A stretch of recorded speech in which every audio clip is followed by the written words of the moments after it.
All right, give it up, folks. Lee Berger. Hip hip hooray! Hip hip hooray! Hey, I want to talk to you about two things, and I want to ask you to do two things, okay? Okay? Okay.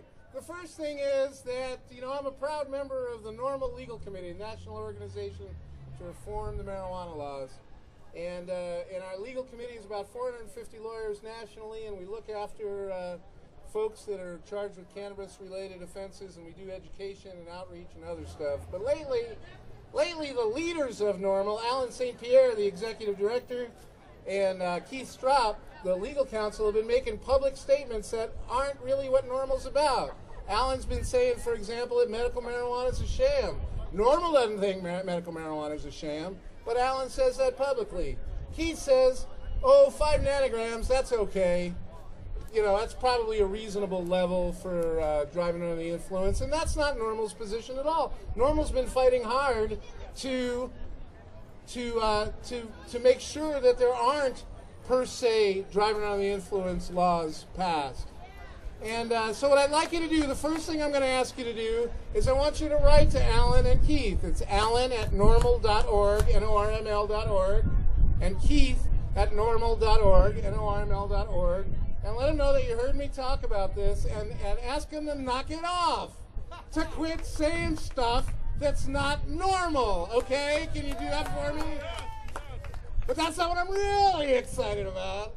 What I'm really excited about is what's happening at the legislature. Oh my God! We are, after years of playing defense, we've been winning. We're moving bills.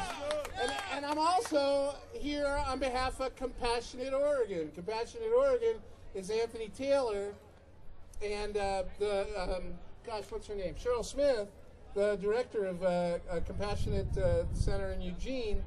And Anthony's been lobbying, not Anthony Johnson, but Anthony Taylor's been lobbying on behalf of Compassionate Oregon. And this is what we've been doing. We had a bill to add PTSD, passed the Senate 19-11.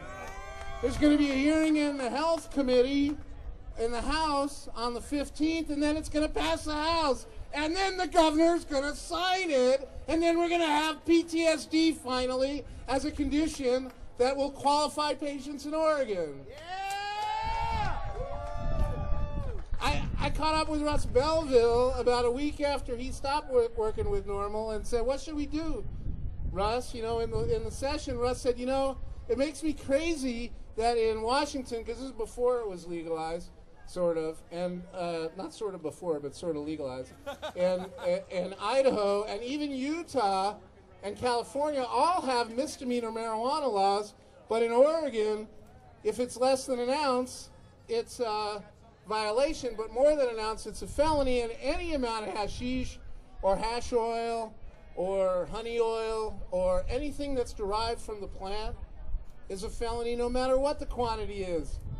Well, I know, guess what? the Oregon Senate, I want to say 18-12, passed a law that says if it's more than an ounce but less than 4 ounces, it's a misdemeanor, and if it's less than a 1/4 ounce of hashish or hash oil, it's a misdemeanor. That's going to go to the House. It's going to pass the House. It's going to go to the governor, and it's going to become the law. We're going to have misdemeanor marijuana in Oregon. There's another bill that the Oregon Criminal Defense Lawyers Association has worked on that, I don't know if you know, but, a lot of people get these tickets for less than an ounce and just pay the fine. And next thing they know, they get a letter in the mail from the Department of Motor Vehicles. Their license is suspended for 6 months. Anybody know anybody that happened to besides me and John Lucy and Paul Loney?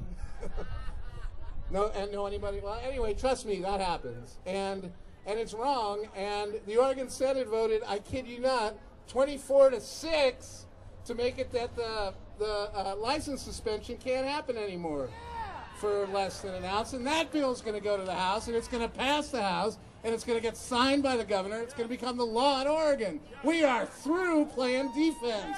We are moving laws. All we do is we show up and say, You know what? It's going to be legal. It's either going to be legal this session or next session or the next election cycle or the election cycle after that. And we need to do things that create a glide path towards legalization, and they're agreeing with us. Okay, so, you know, Anthony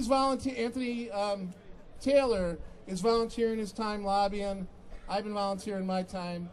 But, you know, Anthony lives out in McMinnville. He's got to drive down to Salem almost daily. He's got expenses. After I'm done talking, I'm going to walk around. I've got my bicycle helmet here, and the bicycle helmet has holes in it, and that's because no change, brothers and sisters. Well, I need some folding money that we can contribute to Compassionate Oregon to make the rest of these bills actually become law. Okay, thank you, and God bless.